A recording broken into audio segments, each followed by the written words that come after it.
बजरंगी बली। जय जय लक्ष्मण हरि बोलो। बजरंग बली।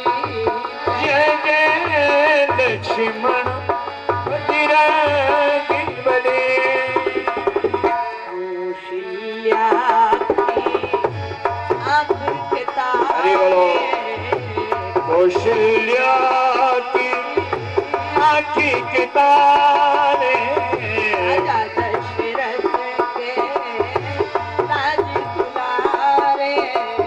राजा दशरथ के राज दुलारे। जय हो राम लला, जय हो जयनाथी लली। जय हो राम लला, जय हो जयनाथी लली। जय जय लक्ष्मण बजरंगी बली। जय जय लक्ष्मण बजरंगी बली। जय हो नंद लला कृष्ण लली। जय जय हो हो नंद लला कृष्ण लली। जय हो नंद लला कृष्ण लली। जय जय हो हो नंद लला कृष्ण लली। जय जय वृंदावन की गली। जय जय बोलो सभी लोग।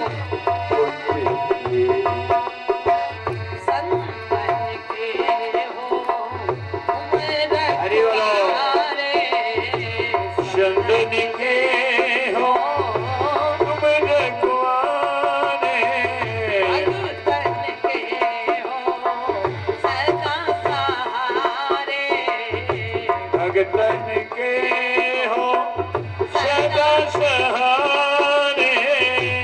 जय हो नंद लला वृषभान लली। जय हो नंद लला ऋषभान लले। जय जय वृंदावन जय हो। की गली। जय जय वृंदावन को निकले। जय जय वृंदावन की गली। जय जय वृंदावन को निकले। बोलिए वृंदावन बिहारी लाल की जय। आइए, बहुत प्यारी मनोहारी मंगलकारी चर्चा कल मैंने आपसे निवेदन करी थी। भगवान की कथा बुद्धि विश्राम सकल जन रंजनी, राम कथा कलि कलुष विभंजनी। तुलसीदास जी महाराज कहते हैं कि जिन्हें भव से पार जाना हो वे कथा रूपी नाव में बैठ जावे।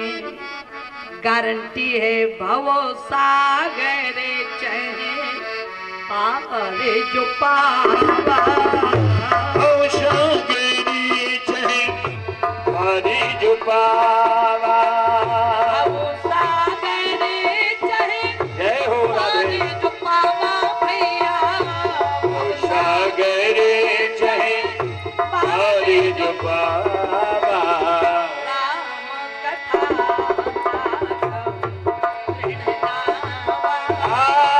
राम कथा ताक्यव प्रणनावा। राम कथा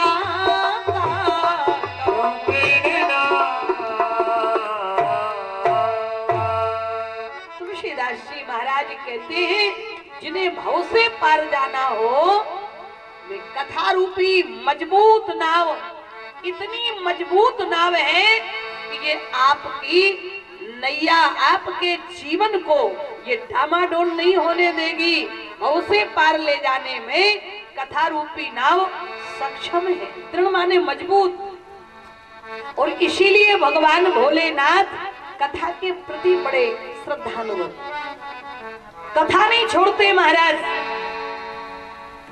कई लोग कहते हैं कि क्या करें दीदी, घर परिवार में बड़ा विखंडन है, बड़ी बेमनुष्यता है, बाप बेटे की बात नहीं मान रहा है, बेटा बाप की नहीं मान रहा है, बहू सास की नहीं मान रही, देवरानी जेठानी में आपस में नहीं बन रही है। कहाँ कथा, सब अपने अपने मन के चल रहे हैं, कहाँ कथा रहेगी महाराज। लेकिन आपको आश्चर्य होगा, बिना कथा के परिवारों में सामंजस्य बनाना सबसे कठिन काम है। आपका कैसा परिवार होगा महाराज, कितना अटपटा होगा। भगवान शंकर के परिवार को यदि आप देखोगे तो आश्चर्य में पड़ जाओगे। भगवान भोलेनाथ का जो परिवार है वो बिल्कुल विपरीत। इनकी जो भार्या है यानी इनकी जो पत्नी है, इनका वाहन शेर है और भगवान भोलेनाथ का वाहन बैल है। और आपको मालूम है बैल की और शेर की कभी नहीं बनती, लेकिन भगवान शंकर के घर में बैल और शेर एक साथ रह रहे, जिनका 36 का आंकड़ा होता है महाराज। बैल और सिंह एक जगह नहीं रह सकते, लेकिन शंकर जी के यहाँ एक जगह रह रहे। इनके एक लड़के का वाहन मोर है, कार्तिकेय का जो वाहन है वो मोर है, और भगवान शंकर के गले में और इनके आसपास सर्प रहते हैं। और आपको पता है कि मोर की और सर्प की कभी नहीं बनती। बोलो, मोर का भोजन ही सर्प है महाराज, इसलिए मोर और सर्प की कभी नहीं बनती, एक जगह नहीं रह सकते ये। लेकिन भगवान शंकर के घर में मोर और सर्प एक जगह मिलेंगे आप। इनके एक लड़के का वाहन चूहा है और शंकर जी के गले में हमेशा सर्प लिपटे रहते हैं। चूहे की और सर्प की कभी नहीं बनती। हमारे यहाँ कहते हैं महाराज कि खोदत खोदत चूहा मर गए, बास करो सरपंगा ने। चूहा बिल बनाता है और सर्प चूहे के बने हुए बिल में चूहे को महाराज अपना भोजन बना के उसके बिल में आनंद के साथ रहता है। कभी नहीं बनती सौर माने सर्प की और चूहे की एक साथ नहीं मिलेंगे आपको, लेकिन शंकर जी के घर में ये दोनों एक साथ। भगवान भोलेनाथ के माथे पर चंद्रमा है, उसमें अमृत है, चंद्रमा में अमृत है, और भगवान शंकर के गले में जहर है। और जहर और अमृत एक साथ नहीं हो सकते, लेकिन शंकर जी के यहाँ एक साथ है। इनके तीसरे नेत्र में, माथे पर तीसरे नेत्र में आग है और इनकी जटाओं में गंगा है। तो पानी और आग एक साथ नहीं रहते हैं, लेकिन इनके घर में एक साथ है आग और पानी। और भी आश्चर्य महाराज, जिस घर में भूतों का डेरा बन जाए तो वहां भूत नहीं रहते। कितने परिवारों में बोले इनके बच्चे जीवित नहीं रहते, बोले क्यों? बोले न जाने इनके घर में भूतों का डेरा है, इसलिए इनके पूत नहीं रहते। तो जिस घर में भूत रहते हैं वहां पूत नहीं रहते, और जहां पूत रहते हैं वहां भूत नहीं रहते। लेकिन शंकर जी के घर में पूत भी है और भूत भी है। जय हो। शंकर जी से किसी ने पूछा, शंकर जी से चरणों में निवेदन किया, महाराज आप इतने अटपटे परिवार को जहां देखो वहां 36 का आंकड़ा है, लेकिन आपके घर में ये सब सामंजस्य बनाकर रहते हैं, ऐसी कौन सी जड़ी बूटी है आपके पास? शंकर जी बोले सबसे पहली बूटी है तुम पुनि राम। ये भजन का प्रभाव है, ठाकुर जी के नाम का प्रभाव है, क्योंकि यहाँ दिन रात राम नाम की महाराज गूंज छाई रहती है, यहाँ ध्वनि चलती रहती। तुम पुनि राम राम दिन रात, तुम राम राम दिन रात, तुम पुनि राम राम दिन रात, तुम पुनि राम राम दिन रात, सागर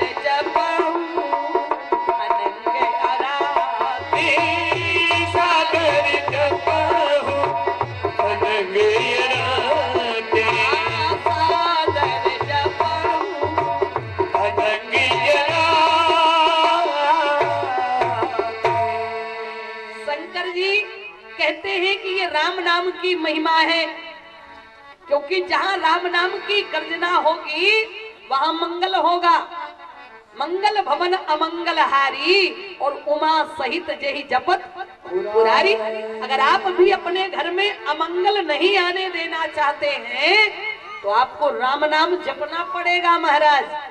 चाहे भले ही 5 मिनट हो 10 मिनट हो, लेकिन कम से कम भगवान के सामने सुबह शाम 5 मिनट ताली बजाकर राम नाम की गर्जना करिएगा। गारंटी है कि आपके घर से अमंगल भाग जाएगा। शंकर जी ने कहा, और दूसरी बात यह है कि सबसे ज्यादा भगवान की कथा का प्रभाव है। हमने जो कथा हृदय में बसा के रखी है, अच्छा तुम्हारे हृदय में जो बसा होगा वही तो निकलेगा। शंकर जी जब भी फुर्सत में बैठते हैं तो सभी अपने परिवार वालों को कथा सुनाते हैं। और भगवान के चरित्र का ऐसा प्रभाव, आप रामचरितमानस पढ़ेंगे तो आपको पता चलेगा।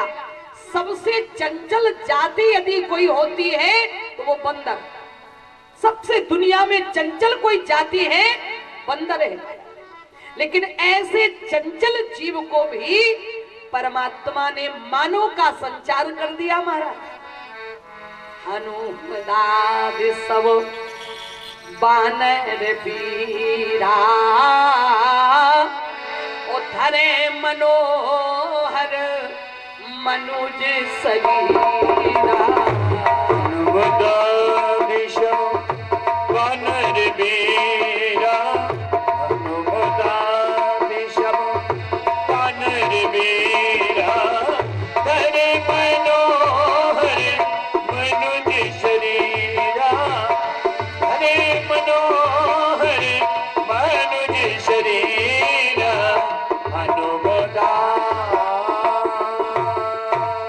भगवान के चरित्र का, भगवान के स्वभाव का ऐसा प्रभाव पड़ा कि बंदरों में भी मानवता आ गई महाराज। मानवता का जीवन जीने लगे वो। तो शंकर जी ने कहा, ये हमारे परिवार में कथा का प्रभाव है, राम नाम का प्रभाव है। अगर बैल कुछ भी गड़बड़ करता है तो उसके कंट्रोल के लिए हमारे पास शेर है। यदि चूहा गड़बड़ करता है तो हमारे पास सर्प है, और यदि सर्प गड़बड़ करता है तो शंकर जी बोले उसके कंट्रोल के लिए हमारे पास गरुड़ यानी मोर है। शंकर जी ने कहा कि यदि अग्नि गड़बड़ करती है तो हमारे पास पानी है, यदि जहर गड़बड़ करता है तो हमारे पास अमृत है। शंकर जी ने कहा, हम सारी व्यवस्था बनाकर रखते हैं। यदि भूत गड़बड़ करते हैं तो उनके लिए भूत है हमारे बगल में। अच्छा बताओ, बच्चों को डराने के लिए सबसे बड़ी औषधि है भूत। बच्चा रात्रि में सो ना रहा हो, रो रहा हो, कह दो कि जल्दी सो जाओ, भूत आ जाएगा। बच्चा सो जाता है। शंकर जी बोले, अगर भूत गड़बड़ करता है तो उसके लिए मैं भूत रखता हूं अपने पास में, और बोले अगर भूत गड़बड़ करता है तो अपनी जेब में भभूत रखता हूं मैं। अच्छा, भूत कैसे डरते हैं सबको मालूम है ना। भूतों का सबसे बड़ा भय है भभूत। तो शंकर जी ने कहा, महाराज इनको भगाओ, भैया सामने ही खड़े हैं, किसी को पता ही नहीं चल रहा है। यही तो सबसे बड़ी विशेषता है, यही तो हम और आपको समझना है कि इनके, अब हो सकता है पिछले जन्म के कुछ संस्कार होंगे कि इनका मन कर रहा है कि हम भी कथा में रहें, लेकिन इन्हें कथा सुनने की छूट नहीं है महाराज। इन्हें वो सौभाग्य नहीं मिल रहा है, चाह करके भी नहीं मिल रहा है। इसलिए सदुपयोग करना चाहिए अपने समय का, अपने शरीर का और अपनी व्यवस्थाओं का। शक्ति, संपत्ति और समय का हमेशा व्यक्ति को सदुपयोग करना चाहिए। निवेदन कर रही थी मैं आपसे, शंकर जी कथा के बिना नहीं रह सकते। कल मैंने निवेदन किया था, महारानी सती जी ने कथा नहीं सुनी, भगवान नहीं मिले। भगवान तो सामने महाराज खड़े थे, लेकिन सती जी को विश्वास नहीं हो रहा है। ब्रह्म जो व्यापक बिरज अज, बोले ब्रह्म जो व्यापक बिरज अज अकल हनी है अभेद, सो की देह धरी ओई नर जाहि न जानत, भैया जाहि न जानत। महारानी सती जी को आश्चर्य हुआ, हमारे पति को क्या हो गया। साधारण से राजकुमारों में भगवान को देख रहे, और भगवान इतना साधारण हो सकता है। महारानी सती जी ने भगवान भोलेनाथ से कहा कि इन राजकुमारों में तुम भगवान देख रहे हो, भगवान के बारे में मैं जानती हूँ। कहा क्या जानती हो। बोली ब्रह्म जो व्यापक बिरज अज अकल अनीह अभेद, और सो की देहधारी होई नर चाही न जानत वेद। अरे जिसे वेद भी नेति नेति कहकर थक जाते हो, वो अपनी पत्नी का पता न लगा पा रहा हो, ये कैसे भगवान हो सकता है। देखो भैया, भगवान को जानना इतना सरल नहीं है जितना सरल हम लोग जान लेते। कान खोल करके सुन लो, जिसे भगवान जनाना चाहेंगे वही भगवान को जान पाएगा, और जो भगवान जिसे नहीं जनाना चाहेंगे तो आपकी हिम्मत नहीं, आपकी ताकत नहीं, आप में कोई शक्ति नहीं कि तुम भगवान को जान जाओ। बाबा ने लिखा सोई जानई जेहि दे तू जनाई, सोई जानई जेहि दे वो जनाए, सोई जानई जेहि देहु जनाई, सोई जानई जेहि दे वो जनाए, जानत तुम्हें कोई जाई, जानत तुम्हें होय जाए, जानत तुम्हें होय जाए। बाबा ने सीधे कह दिया महाराज, सोई जानई जेहि देहु जनाई। जिसे भगवान जनाना चाहेंगे वही परमात्मा को जान पाएगा। भगवान की कृपा जिस पर हो जाए तो अंधी आंखों से भी भगवान को देखा जा सकता है। सूरदास जी को नित्य भगवान का दर्शन होता था बिना आंख के, और अगर उनकी कृपा नहीं है तो आंख वालों के नीचे भगवान आने वाले नहीं। और यही तो हुआ, महारानी सती के ऊपर से कृपा हट गई तो भगवान सामने खड़े थे, महारानी सती भगवान को पहचान नहीं पा रही। शंकर जी ने समझाया, देवी मेरे परमात्मा पर भ्रम पैदा नहीं करना चाहिए, शंका पैदा नहीं करना चाहिए।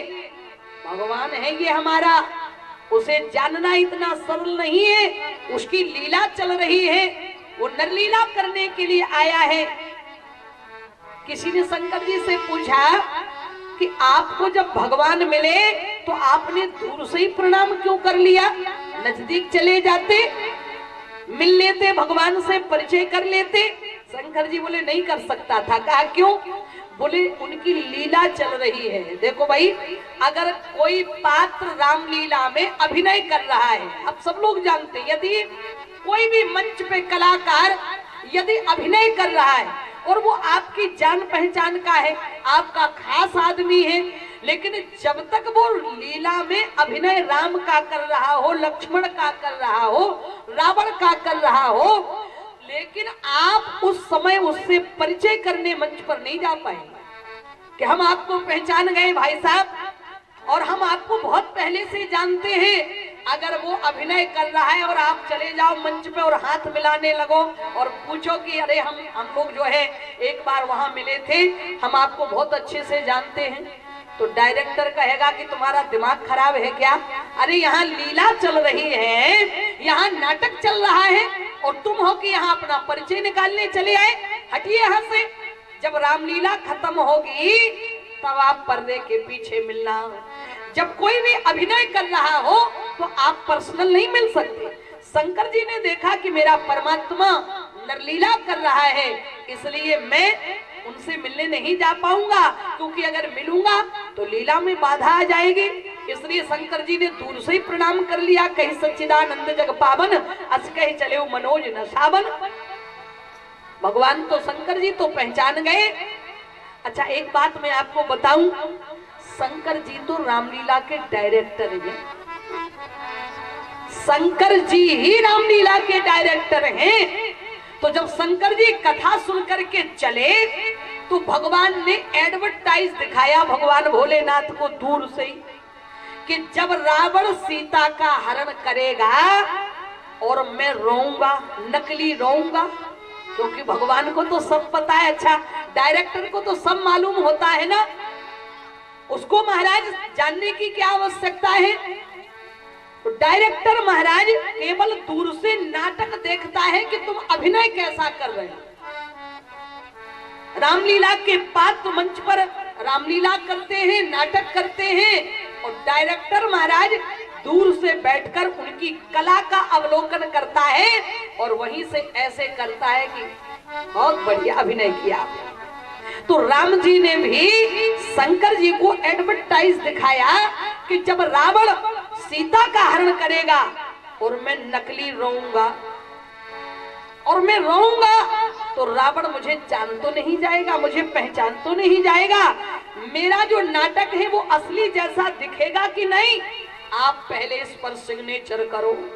और राम जी इतने रोए सीता जी के हरण पर, इतने रोए कि शंकर जी ने ऐसे कर दिया, दूर से ही बोले गजब, बहुत बढ़िया नाटक करना महाराज आपको आता है। रावण क्या, रावण का बाप भी आपको नहीं जान पाएगा कि आप भगवान हो। भगवान रावण को नहीं जनाना चाहते कि मैं भगवान हूं। कहा क्यों? क्योंकि रावण ने मांगा था ब्रह्मा जी से कि हम काहू के मरही न मारे, हम कहूँ के मरही न मारे, हम काहू के मरही न मारे, हम काहू के मरही न मारे।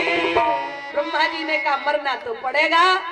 तो रावण ने छूट दी, बोले बानर मनुज जात कोई वारे, बानर मनुज जात कोई वारे, हम कहो के मरही न मारे, हम कहो के मरही न मारे, बानर मनुज जात कोई वारे, बानर मनुज जात कोई वारे। रावण ने ब्रह्मा जी से वरदान मांगा था, ध्यान से सुनिएगा क्या मांगा था, कि हम काहू के मरही ना, हमारी किसी के द्वारा मौत ना हो। ब्रह्मा जी ने कहा ऐसा तो नहीं होगा, क्योंकि ये सृष्टि की व्यवस्था है, ये सृष्टि का नियम है कि आया है सो जाएगा, आया है सो जाएगा राजा रंग फकीर, ओ को सिंहासन चढ़ चले, को बंधे जात जंजीर, भैया बंधे जात जंजीर। मरना तो पड़ेगा। ब्रह्मा जी ने कहा कुछ गुंजाइश रखो। तो रावण ने अपना माइंड लगाया, बोले बानर मनुज जात दोई बारे, बंदर और मनुष्य को छोड़ करके मैं किसी से ना मरूं, मैं गोली लगने से ना मरूं, मैं किसी हथियार के द्वारा ना मरूं, मैं कैंसर से ना मरूं, मैं हार्ट अटैक से ना मरूं, मैं किडनी फेल होने से ना मरूं, मैं कोरोना से ना मरूं, मैं डेंगू से ना मरूं, मैं चिकनगुनिया से ना मरूं, ना महाराज मेरी मौत संसार में किसी के सर्प के काटने से ना मरूं, ना जहर से मेरी मौत हो, ब्रह्मा जी ने कहा फिर, बोले बानर मनुज जात दोई बारे, केवल मनुष्य और बंदर को छोड़। ब्रह्मा जी बोले इतना ही काफी है। एम वस्तु ब्रह्मा जी ने वरदान दे दिया और ब्रह्मा जी तो अंतर ध्यान हो गए। रावण ने जब अपनी कुंडली निकाल करके देखी, 4 वेद 6 शास्त्र 18 पुराण का ज्ञाता है, तो कंफर्म हो गया कि बंदरों से भी हमारी मौत होने वाली नहीं है। महाराज प्रसन्न हो गया, मन में विचार किया कि मेरी मौत का कारण केवल कौन है? मनुष्य। तो रावण ने विचार किया कि मुझे ऐसा कोई कार्य करना है जिससे मनुष्यता मर जाए, आदमियत मर जाए। जब मनुष्य रहेगा ही नहीं धरती पर, आदमी जब बचेगा ही नहीं, तो मुझे मारेगा कौन? ध्यान से सुनिएगा, बहुत प्यारी बात। आज भी वही मिशन प्रारंभ हो चुके हैं। अगर हम लोग सावधान नहीं हुए तो जो कानून रावण ने बनाए थे, आगे चलकर हम और आप भी वहीं ग्रसित होने जा रहे। बहुत ध्यान से, बहुत, क्योंकि क्या दूरदर्शिता थी तुलसीदास जी महाराज की। रावण आकर के अपने राज सिंहासन पर बैठा और आज फूला नहीं समा रहा था, सीना तान करके बैठा था। रावण के राज दरबार में एक बूढ़ा है जिसका नाम है माल्यवंत। माल्यवंत ने देखा कि आज तो रावण कुछ ज्यादा ही प्रसन्न दिख रहा है, तो माल्यवंत ने पूछा कि भैया रावण, क्या बात है, आज तुम्हारी प्रसन्नता का कारण क्या है? रावण बोला, नाना जी मैं अमर हो गया। रावण ने कहा, नाना जी मैं अमर हो गया। अब माल्यवंत बूढ़े हैं, उन्हें जिंदगी का अनुभव है। भाई बूढ़ों में होता है होश और जवानों में होता है जोश। तो नाना जी ने कहा, उनके नाना माल्यवंत ने, कि ऐसा तो कभी हो नहीं सकता कि तू अमर हो गया। बोले नाना जी मैं अमर हो गया। माल्यवंत ने कहा, किसने बनाया तुझे अमर? कहा ब्रह्मा जी ने। माल्यवंत खिलखिला करके हंसा और माल्यवंत ने कहा, बेटा यदि किसी नौजवान ने तुम्हें वरदान दिया होता तो मैं मान भी लेता कि वो गलती कर सकता है, लेकिन बूढ़ा ब्रह्मा कभी इतनी बड़ी गलती नहीं कर सकता। बूढ़ा ब्रह्मा, उसने कोई तो गुंजाइश रखी होगी ना? बोले हाँ नाना जी। कहा क्या?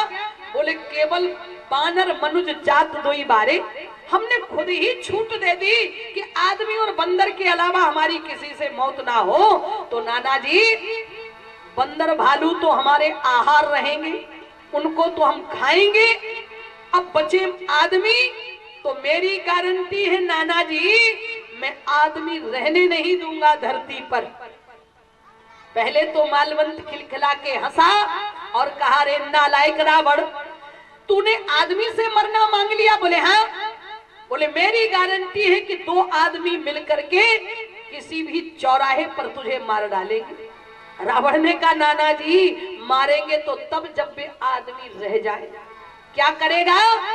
बोले मैं ऐसा मिशन चलाऊंगा, मैं ऐसे कानून बनाऊंगा जिसमें केवल मानवता के मारने के ही प्रयास होंगे, केवल मनुष्यता मारने के ही प्रयास होंगे।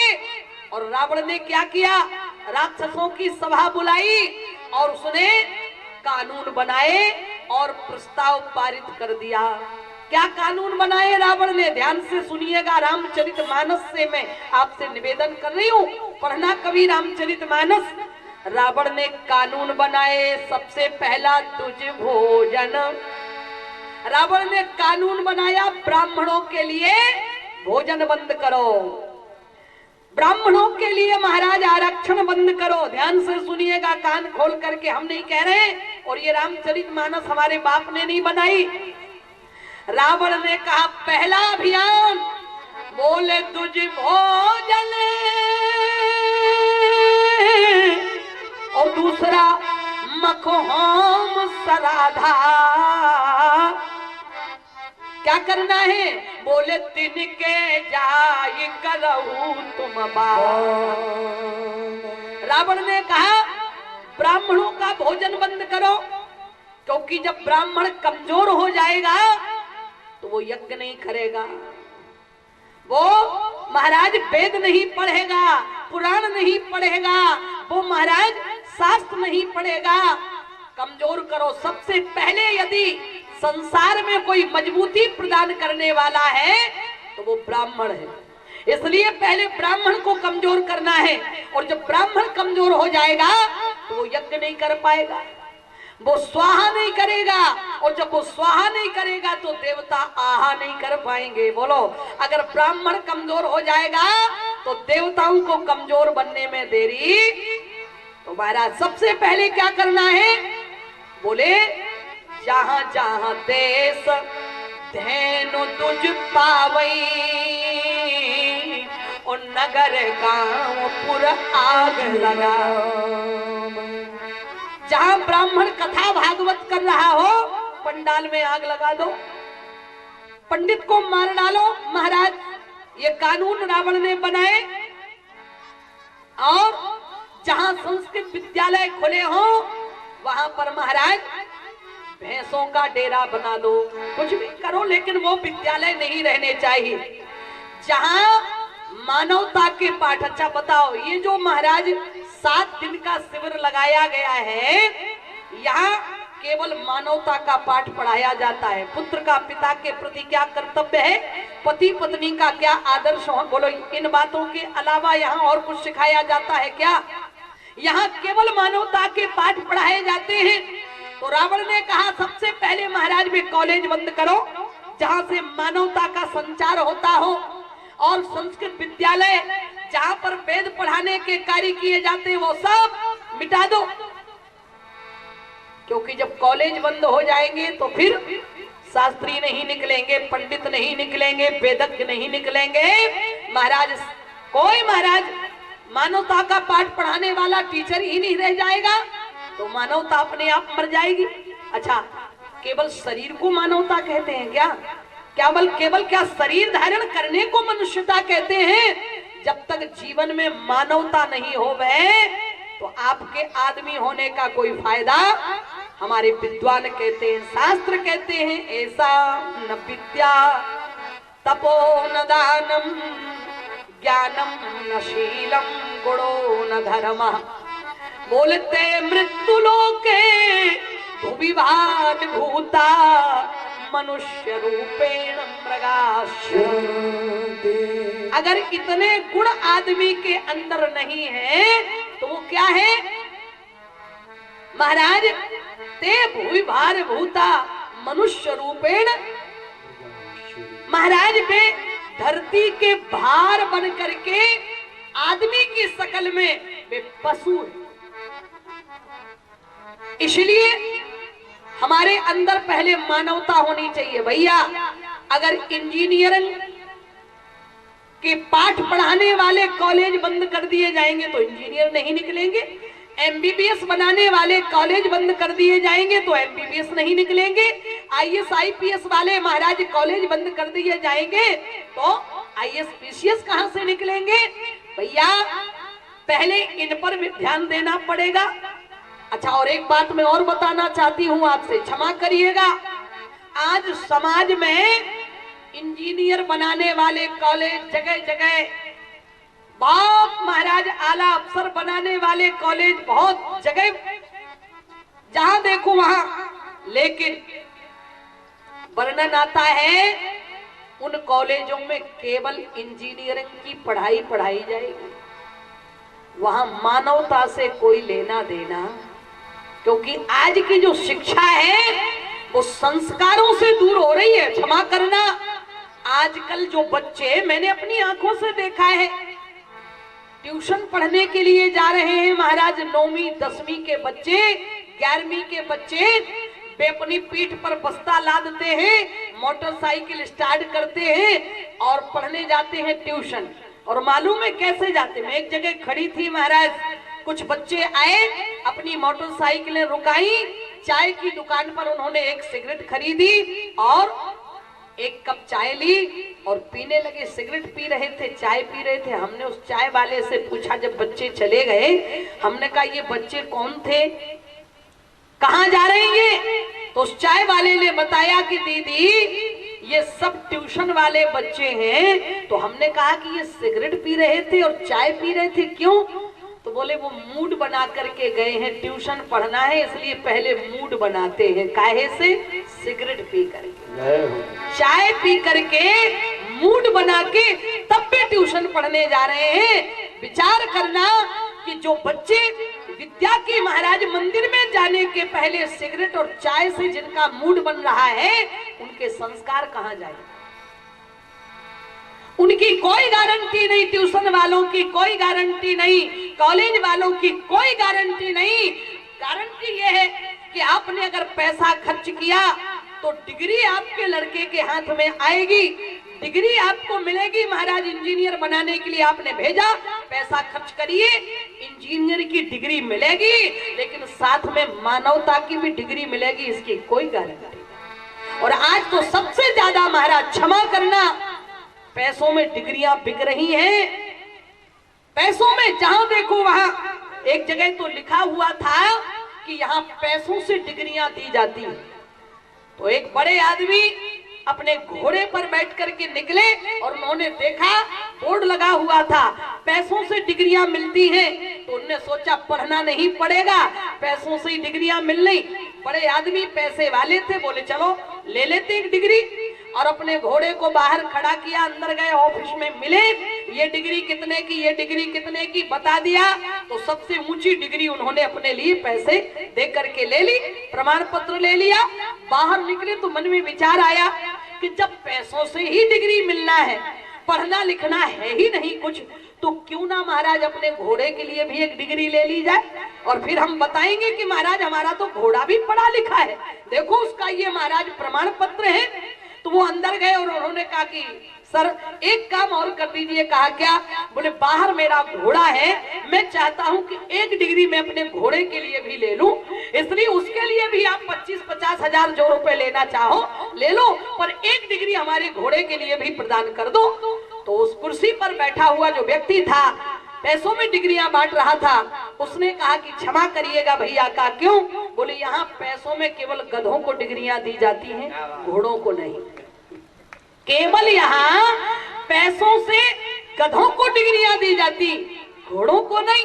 आपसे निवेदन में ये कर रही थी, अगर जिस दिन ये कॉलेज बंद हो जाएंगे जहां हम और आप बैठे हैं, यहाँ भले इंजीनियरिंग की पढ़ाई ना पढ़ाई जाती हो, भले यहाँ से IAS IPS ना निकलते हो, भले यहाँ से MBBS ना निकलते हो, भले यहाँ से मास्टर ना निकलते हो, लेकिन गारंटी है कि यदि इस कॉलेज में कुछ ही दिन आपने एडमिशन ले लिया तो आप कुछ बने न बने, लेकिन मानवता की डिग्री लेकर के आप जरूर निकलेंगे, ये पूरी गारंटी है। नहीं तो आज की स्थितियां गंभीर हो रही हैं भैया। तो रावण ने क्या किया? रावण ने कहा कि सबसे पहले वे कॉलेज बंद करना है जहां से मानवता निकलती है। असभ्रष्ट अचारा भाषण सारा, धर्म सुनिए नहीं काना। असभ्रष्ट अचारा भाषण सारा, धर्म सुनिए नहीं। रावण ने कथा वार्ता सुनना वर्जित कर दिया, कहीं भी कथा नहीं होगी, कोई कथा सुनेगा नहीं। अगर कोई पंडित मिल जाए उसको देश निकाला कर दो महाराज, देश से निकाल दो, निष्कासित कर दो उसको महाराज, उसकी सारी व्यवस्थाएं छीन लो। और रावण ने मानवता मार डाली, और हमारे ठाकुर जी को स्वयं अवतार लेना पड़ा रावण को मारने के लिए। लेकिन भगवान शुद्ध नरलीला कर रहे, कहीं रावण को शक ना हो जाए कि मैं भगवान हूं, क्योंकि अगर रावण को ये पता लग गया कि मैं भगवान हूं तो रावण फिर मरने वाला, और अगर रावण नहीं मरा तो धरती से अत्याचार अनाचार मिटने वाला नहीं। इसलिए भगवान श्री राम ने शुद्ध नरलीला करी महाराज, कोई ना जान पाए मैं तो दशरथ का बेटा हूँ। कौशलेश दशरथ के जाए, ओ हम पितु वचन मान बन आए, यही परिचय देते हैं भगवान। देखो दो लीलाएं विशेष रूप में हुई भगवान की, एक राम लीला और दूसरी कृष्ण लीला। लेकिन इसमें भगवान की शुद्ध नर लीला है और कृष्ण लीला में भगवान की ऐश्वर्य लीला भी है। भगवान कन्हैया ने तो पैदा होते ही योग माया के द्वारा अनाउंस करवा दिया, कंस को ललकार करके योग माया ने कह दिया कि ओ कंस, तेरा मारने वाला वृक्ष 84 में पैदा हो चुका है, तेरे बाप में दम है तो बच लेना। और छठवें दिन तो कन्हैया ने पूतना को मारकर महाराज कंस को झकझोर डाला। ओ भगवान तो ऐश्वर्य लीला करने के लिए आए हैं, जगह जगह उन्होंने बताया कि मैं भगवान हूँ, लेकिन मेरे ठाकुर जी राम जी ने शुद्ध नर लीला करी, उनने कहीं भी नहीं बताया कि मैं भगवान हूँ। तो इसलिए श्री राम जी ने शंकर जी को बताया कि रावण हरण करेगा सीता का और मैं रोऊंगा तो रावण मुझे पहचान तो नहीं पाएगा। शंकर जी बोले रावण क्या, रावण का बाप भी तुम्हें नहीं पहचान पाएगा, चिंता मत करो, बहुत बढ़िया आपने नाटक किया, बहुत बढ़िया अभिनय किया। इसलिए शंकर जी पास में नहीं गए, लेकिन सती जी शंकर जी और राम जी की लीला में बेकारी में परेशान हो गई। सती जी ने कहा ये भगवान नहीं हो सकता, शंकर जी बोले ये मेरे भगवान हैं। सोई मम इष्ट देव रघुवीरा, सोई मम इष्ट देव रघुवीरा, सोई मम इष्ट देव रघुवीरा, सोई मम इष्ट देव रघुवीरा, सेवत जाहि सदा मुनि धीरा, सेवत जाहि सदा मुनि धीरा, सेवत जाहि सदा मुनि धीरा, सेवत जाहि सदा मुनि धीरा, सोई मम इष्ट देव रघुवीरा। ये हमारे भगवान हैं, ये हमारे इष्ट हैं। सती जी ने कहा हम तो नहीं मानेंगे, आप कितना भी समझाओ। और कभी कभी मैं विचार करती हूँ कि समझाने वाले भगवान शिव, समझाने वाले भगवान शंकर, और महारानी सती जी ने जब शंकर जी की बात नहीं मानी तो आज के समझाने वाले विद्वान आज के श्रोताओं को कैसे समझाएं। जब शंकर जी की बात सती जी नहीं मान रही, स्वयं उनकी धर्म पत्नी नहीं मान रही, तो आज के विद्वानों की बात आज के श्रोता कैसे माने, कैसे विश्वास करेंगे। खूब समझाया लेकिन सती जी नहीं मानी, जिद पर अड़ी, नहीं महाराज तुम इन्हें भगवान मानने को तैयार हो, लेकिन हम तो एक अच्छा इंसान भी स्वीकार करने को तैयार। तो शंकर जी ने कहा फिर एक काम करो देवी। कहा क्या? बोले जो तुम्हारे मन अति संदेह, जो तुम्हारे मन अति संदेह, जो तुम्हारे मन अति संदेह, तो किने जाए परीक्षा ले, तो किन जाए परीक्षा ले हो। जो तुम्हारे मन अति संदेह भैया, जो तुम्हारे मन अति संदेह, तो किन जाए परीक्षा ले, हो तो किन जाए परीक्षा ले हो।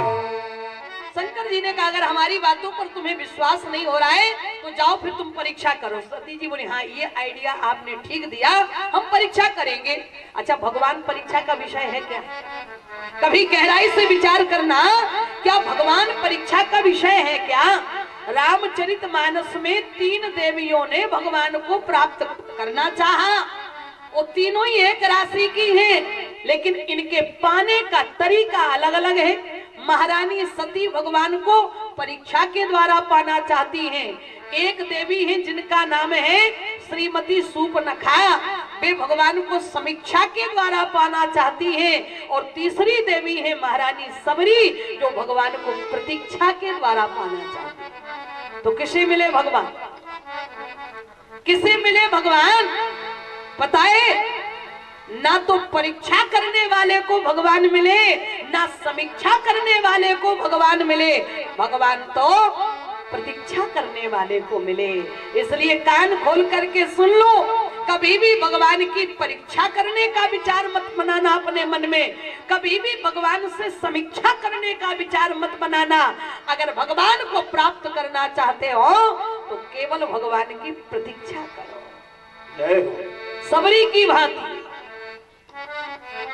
गुरु मतंग ऋषि कह करके गए थे, बिटिया तुझे कहीं जाने की आवश्यकता नहीं है, अपनी झोपड़ी में रहना। मैं तुझे वचन लेकर के जा रहा हूँ, एक दिन स्वयं भगवान तेरी कुटिया में आएंगे और तुझे दर्शन देंगे। और हमारे विद्वान भी कहते हैं कि भक्त नहीं जाते हैं दर पर। जो भगवान के सच्चे भक्त होते हैं वो बोले भक्त नहीं जाते हैं दर पर, ये धर्म ग्रंथ बतलाते हैं। और भक्तों के दरवाजे पर भगवान स्वयं ही आते हैं, भगवान स्वयं ही आते हैं। सबरी ने अपने गुरु के वचनों पर विश्वास किया, अपना दिमाग नहीं लगाया। गुरु कह करके गए हैं तो बात सत्य होगी, और कभी निराश भी नहीं हुई महाराज। आज का आदमी तो अगर 5 बार मंगलवार का व्रत कर ले 5 दिन, वो अगर छठवें में फायदा ना मिले तो हनुमान जी के ऊपर काय के हनुमान जी। अरे अब भगवान में कोई ताकत नहीं, भगवान में कोई शक्ति नहीं। अरे हम अगर महाराज आप हनुमान चालीसा का पाठ कर रहे किसी हनुमान मंदिर में, तो अगर भगवान ना करे ऐसा हो, लेकिन हो जाता है, मान लो जूते चप्पल चले जाए और वापस आए, हनुमान चालीसा पढ़ के हनुमान जी को चोला चढ़ा के वापस आए, देखा कि चप्पल गायब, तो लगे हनुमान जी को डांटने, बारे हनुमान जी, वाह हनुमान, हम तुम्हारी पूजा कर रहे थे, हम तुम्हारी आराधना कर रहे थे, तुमने हमारी चप्पलें उठवा दी। मने इसका मतलब ये है कि जब तक तुम हनुमान जी की पूजा करो तब तक हनुमान जी तुम्हारी चप्पल रखावे। आज के आदमी को तो इतना भी महाराज श्रद्धा नहीं, इतनी भी निष्ठा नहीं, वो तो महाराज सीधे सौदा करता है भगवान से। सबरी ने कोई सौदा नहीं किया, रोज जंगल से फल तोड़ कर लाती, घर में झोपड़ी में रख लेती, फूलों की माला बना लेती और इंतजार करती। अरे बोल रे तू कागा मेरे,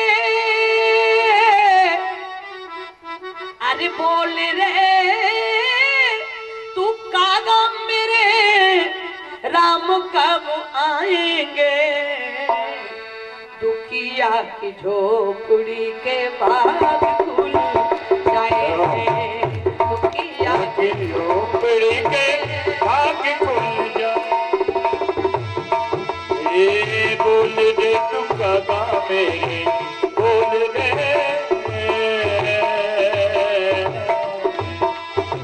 बोल दे तू कागा मेरे, राम कब आएंगे, दुखिया की झोपड़ी के भाग खुल जाएंगे, दुखिया की झोपड़ी के भाग खुल जाएंगे। आए नहीं राम लगाई क्यों देर है, आए नहीं राम लगाई क्यों देर है, डलिया में राखे मैंने चुने चुन बेर है, डलिया में रखे मैंने चुन चुन बेर है। बलि बलि जाऊंगी हम, बलि बलि जाऊंगी जब राम मेरे खाएंगे, दुखिया की झोपड़ी के भाग खुल जाएंगे, दुखिया की झोपड़ी के भाग खुल जाएंगे। बलि बलि जाऊंगी मैं, बलि बलि जाऊंगी मैं, राम जब खाएंगे, दुखिया की झोपड़ी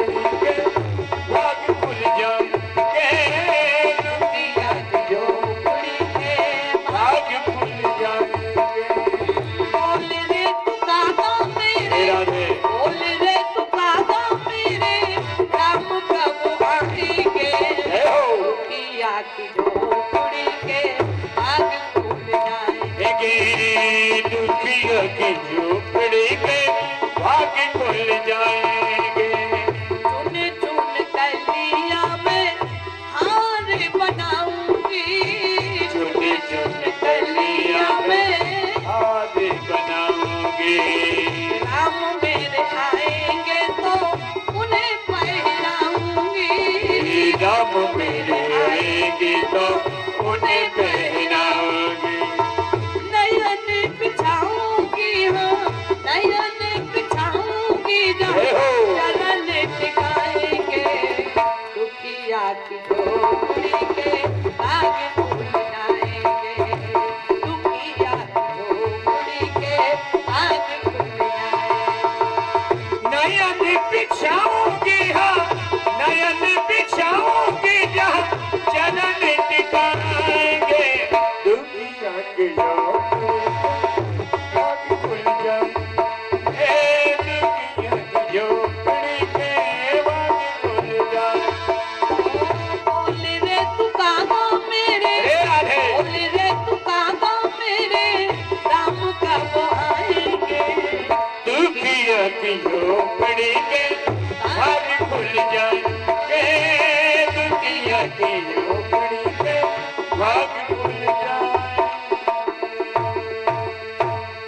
सबरी ने केवल इंतजार किया परमात्मा का। फूलों का हार सूख जाता तो निराश नहीं होती कि मेरे गुरुजी तो झूठ माट बताकर चले गए। महाराज गुरुजी तो ऐसे ही बहलाकर चले गए। नहीं, आज नहीं आए, कल फिर उसी उत्साह के साथ फूलों का हार बन के तैयार रहता है। फल सूख जाते, सड़ जाते, उनको जंगली जानवरों को खिला देती और फिर ताजे फल लेकर आती। बोलो, प्रतीक्षा सफल हो गई कि नहीं हो गई? एक दिन ठाकुर जी आ गए, सूप न खाने तो भगवान से समीक्षा करी, बराबरी करना चाहती है। भगवान नहीं मिले, नाक कान कट गए। और महारानी सती जी ने भगवान की परीक्षा करी। बोलो, परीक्षा करी, परिणाम जो पति का साथ मिल रहा था वो भी छूट गया। महारानी सती जी बोली मैं परीक्षा करने के लिए जाऊंगी। जाओ। और जैसे सती जी परीक्षा के लिए चली तो ध्यान से पढ़ना रामचरितमानस। तुलसीदास जी महाराज ने क्या लिखा?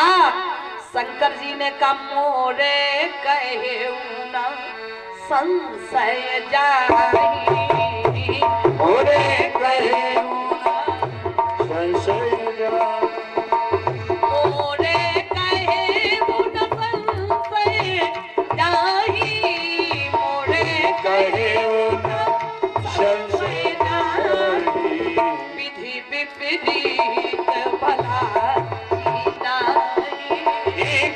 विपरीत भलाई नाहि, विधि विपरीत भलाई नाहि। शंकर जी ने कह दिया अब तो हुई है सोई जो राम रचि राखा,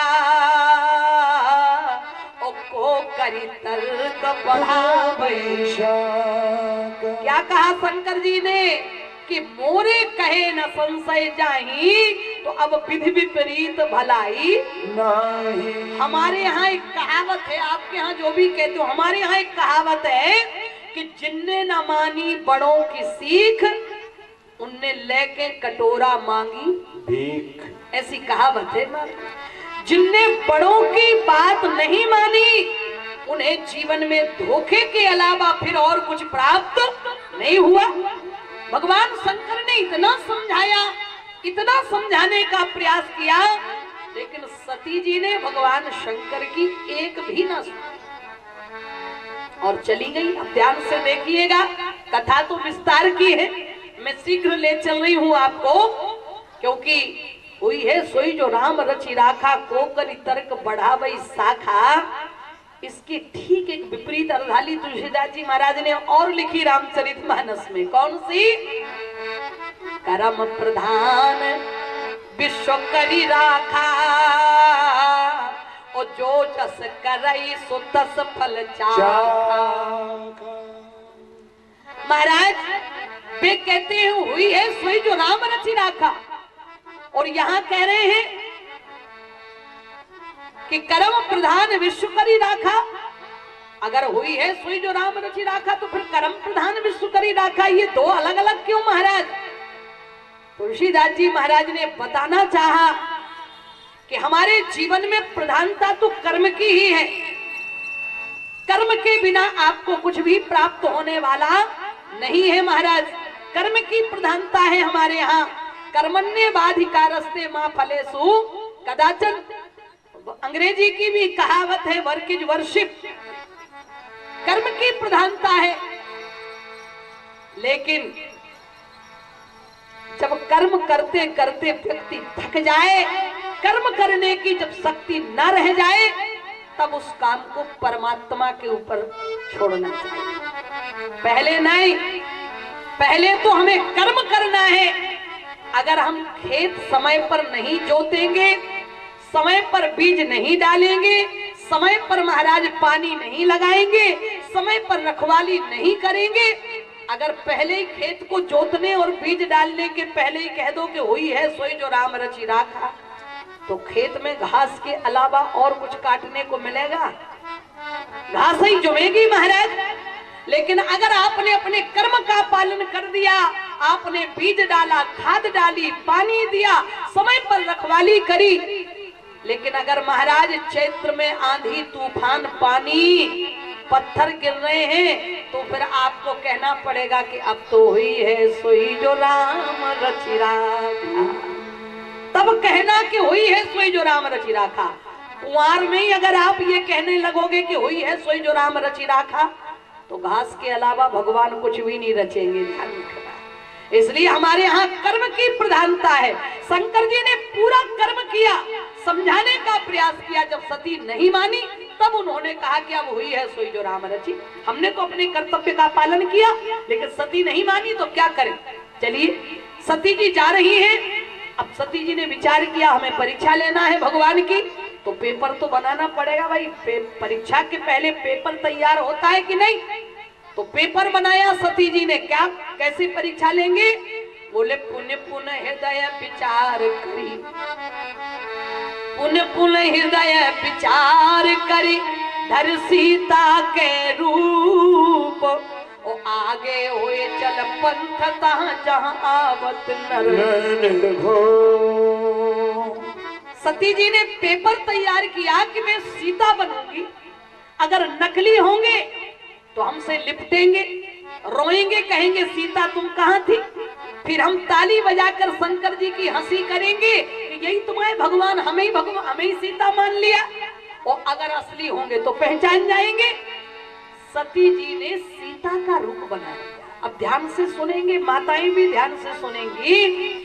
नकल हमेशा होती है पर बराबरी कभी नहीं। नकल हमेशा होती पर बराबरी कभी नहीं। सीता जी बन तो गई सती जी, सीता का भेष तो धारण कर लिया, लेकिन चलना नहीं आया। क्यों? सीता जी कैसे चलती हैं? तुलसीदास जी महाराज ने सीता जी का चलना लिखा है। उभय बीच सिए सोहती कैसे, उभय बीच सिए सोहती कैसे, उभय बीच सिए सोहत कैसे, उभय बीच सिए सोहत कैसे, ब्रह्म जीव बिच माया जैसे, ब्रह्म जीव बिच माया जैसे, ब्रह्म जीव बिच माया जैसे। कैसे चलती है सती जी? उभय बीच सिए सोहती कैसे, और ब्रह्म जीव बिच माया।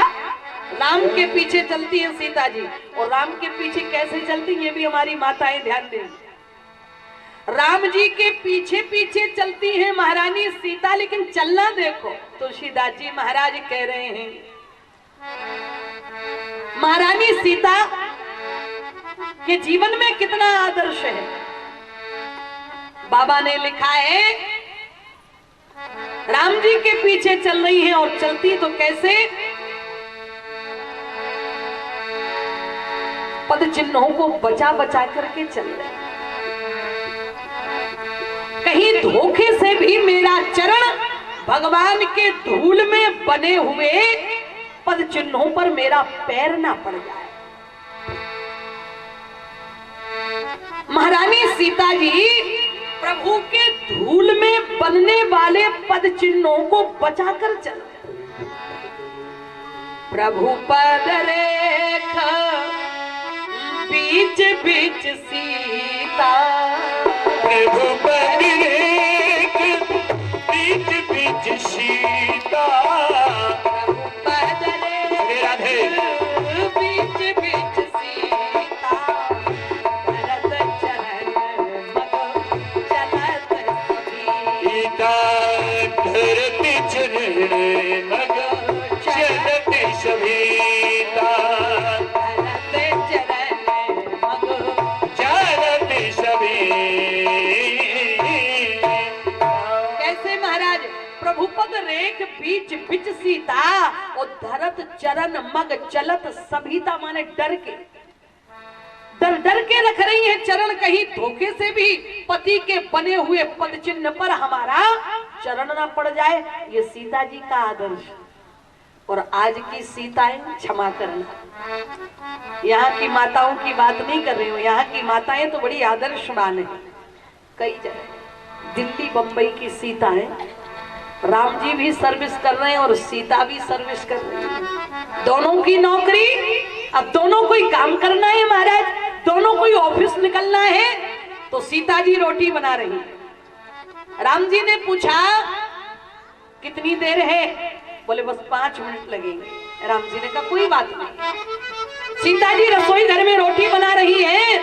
राम जी ने सोचा जूते गंदे हो गए हैं, क्यों ना थोड़ा जूतों को साफ कर लूं।